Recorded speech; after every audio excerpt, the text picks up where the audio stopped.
जो लोग मेरे चैनल को सब्सक्राइब करेंगे मैं उनको डायरेक्ट अपना व्हाट्सएप नंबर देकर वीडियो कॉल करूंगा। मैं 35 साल की एक खूबसूरत औरत हूं। मैं 3 जवान बेटों और एक इकलौती बेटी की मां हूं। मेरी बेटी मेरी आंखों का तारा है। बहुत नाजों में पली बड़ी है। मैंने हर खुशी उसकी झोली में डालने की कोशिश की। मेरी बेटी की शादी हुई। अभी शादी को सिर्फ 2 महीने हुए थे। दामाद का रिश्ता आया तो मैंने पहली नज़र में उसे पसंद कर लिया था। बाकी बातें मेरे शौहर और देवर ने देख ली और सब राजी हो गए। खैर बेटी की शादी हो गई। शादी के बाद जब वापस मैके आई तो उसके चेहरे पर सुकून देखकर मैं सुख का सांस लेती। चंद महीने बहुत अच्छे गुजरे लेकिन मैंने देखा कि वक्त के साथ साथ मेरे दामाद का रवैया बदलने लगा। बेटी की आंखों में आंसू आने लगे। शुरू में मैंने सोचा कि शायद कोई मामूली बात हुई हो, मगर अब मैं देख रही थी कि बात बहुत बढ़ रही थी। मैं बेटी की तकलीफ देखकर खामोश ना रह सकी। इसलिए मैंने अपने दामाद को घर बुला लिया। दोपहर का वक्त था। मेरा शौहर बीमार था इसलिए अपने कमरे में सो रहा था। मेरे बेटे ऑफिस में थे। घर में मुकम्मल सन्नाटा था। मेरा दामाद घर आया तो मैंने उसे ड्राइंग रूम में बिठा दिया। मैंने कुछ खाने पीने का सामान रखा और सीधा अपनी बात पर आ गई। मैंने कहा बेटा तुम्हारा रवैया मेरी बेटी से कुछ अजीब हो रहा है। क्या कोई बात हुई है? दामाद ने मेरी तरफ देखा। हल्का सा मुस्कुरा कर कहने लगा ऐसी कोई बात नहीं। और फिर साथ ही उसने मुझे एक ऐसी बात कही जिसे सुनकर मेरे पाँव के नीचे से जमीन निकल गई। दामाद कहने लगा सच यह है कि मैंने आपकी बेटी से शादी आपकी वजह से की है। मैं दामाद की बात सुनकर हैरान हुई। मैंने कहा तुम्हारा बात करने का क्या मतलब है? वो कहने लगा मुझे आप पसंद आई थी लेकिन जाहिर है आप शादीशुदा है और आपके बच्चे भी हैं। मैंने आपकी बेटी से शादी इसलिए की ताकि आपके करीब आ सकूं। मैं गुमसुम बैठी रही। यह सुनकर मेरा दिल जैसे रुक गया था। दामाद ने बात आगे बढ़ाई। कहने लगा मुझे आपकी बेटी में कोई दिलचस्पी नहीं। मेरा और आपकी बेटी का ताल्लुक बस नाम का रह जाएगा। दामाद की बात सुनकर मैंने उसे रोकने की कोशिश की। मैंने कहा यह गलत है। मैं तुम्हारी सास हूं। मगर दामाद हंसकर कहने लगा आप एक औरत भी है और मेरा दिल रिश्तों से आज़ाद है। फैसला आपके हाथ में है। दामाद यह बात कहने के बाद उठा और हमारे घर से चला गया। मैं उसके जाने के बाद सोचों के समंदर में डूब चुकी थी। एक तरफ बेटी की खुशी और घर का सवाल था और दूसरी तरफ यह अजीब शर्त थी। लेकिन उसकी बात में जो जिद और इरादा मैंने देखा था, उसके बाद अंदाज़ा हुआ कि यह पीछे हटने वाला नहीं था।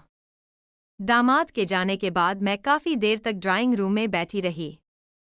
मैं सोच रही थी कि यहाँ मैं क्या सुन रही थी कि यह मैं क्या सुन रही थी। वो दामाद जिस पर मैंने भरोसा किया वो मेरी बेटी का शौहर वो मुझसे ऐसी बात कह रहा था। मेरा दिल कह रहा था कि यह एक नाकाबिल माफ़ी बात है। लेकिन मेरा दिमाग मुसलसल बेटी की आंखों में बहने वाले आंसू देख रहा था। दामाद की धमकी साफ थी। अगर मैंने उसकी बात ना मानी तो वह मेरी बेटी से दूर हो जाएगा और फिर मेरा घर और मेरी बेटी का घर बिखर जाएगा।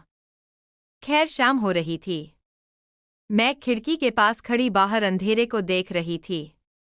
मेरी जिंदगी में एक लंबे अरसे से ऐसे ही अंधेरा छाया हुआ था। मेरा शौहर बीमार था। उनका ज्यादा वक्त बिस्तर पर गुजरता था। घर की रौनक जैसे खत्म हो गई थी।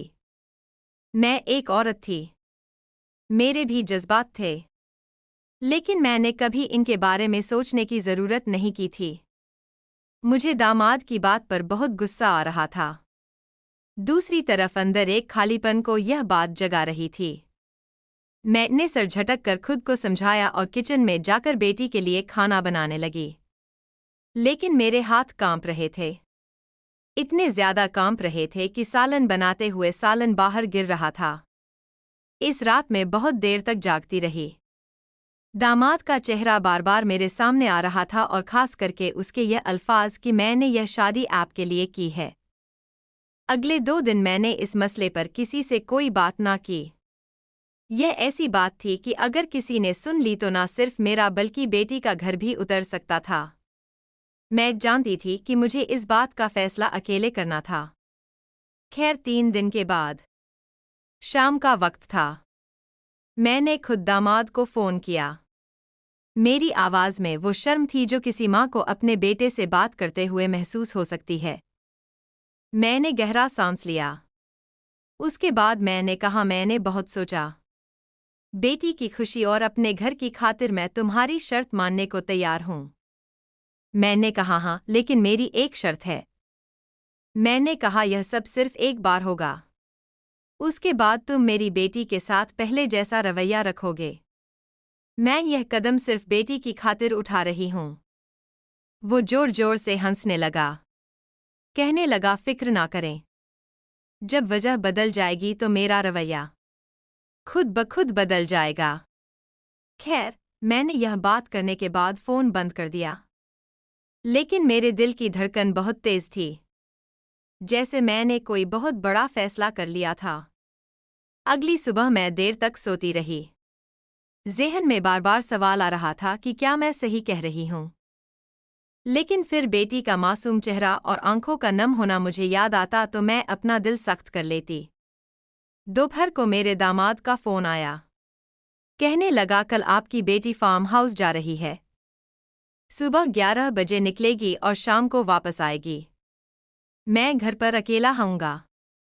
आप मेरे घर आ सकती हैं। उसकी बात सुनकर मेरे हाथ कांप रहे थे। यह वह लम्हा था जिसकी बर्फ मैं पिछले कई दिनों से बहुत ज्यादा सोच रही थी।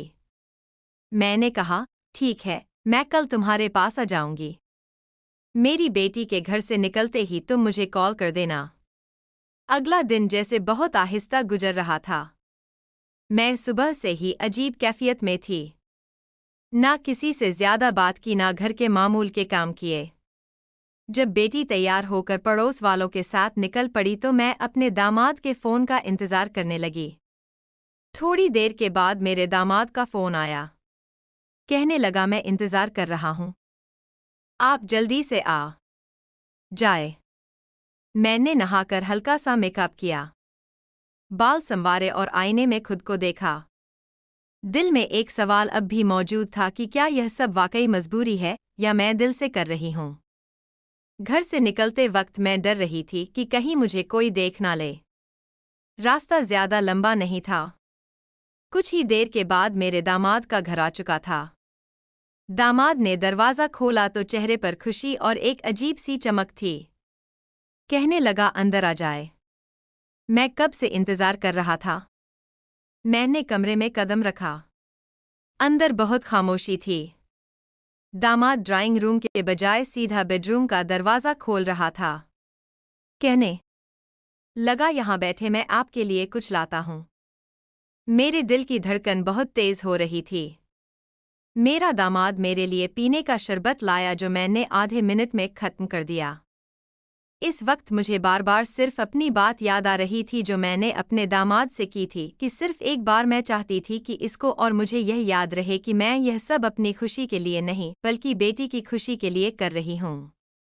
लेकिन दामाद की आंखों में जो इत्मीनान और जीत का एहसास था वो साफ नजर आ रहा था। मैंने दामाद की तरफ देखा और उसे कहा, याद रखना, यह सब एक बार होगा। वो मेरी बात सुनकर मुस्कुराने लगा। कहने लगा, मुझे सब याद है। और इसी पल मैंने महसूस किया, पीछे पलटना मुमकिन ही नहीं। एक फैसला जो मैंने बेटी के लिए किया था वो हकीकत में बदलने जा रहा था। दामाद के बेडरूम में खामोशी ने खुद को संभाला था। बेडरूम में हल्की रोशनी हो रही थी। घर खिड़की के आगे पर्दे किए हुए थे और हवा में एक महक आ रही थी। शायद मेरे दामाद ने एक खास तौर पर ऐसा माहौल बनाया हुआ था। वो मेरे सामने बैठ चुका था। उसकी आंखों में एक अजीब सा इत्मीनान था। उसने जैसे ही मेरा हाथ थामा, मैंने फौरन कहा, मैं कह रही हूँ, यह सब बस एक बार होगा। उसके बाद तुम मेरी बेटी के साथ पहले जैसे हो जाओगे। वह मुस्कुराकर कहने लगा, मैंने आपसे वादा किया है और वादा वफा करूंगा। आप बस आज की दोपहर को यादगार बना दें। उसकी बात सुनकर मैंने अपनी नज़रें झुका ली। मेरे दिल में एक जंग चल रही थी। एक तरफ मेरे ज़मीर का बोझ था, दूसरी तरफ मुस्कुराता चेहरा और उसके घर का सुकून था। मेरा दामाद मेरे करीब आया। मैंने महसूस किया कि उसका लहजा पहले से ज्यादा नरम और संजीदा हो चुका है,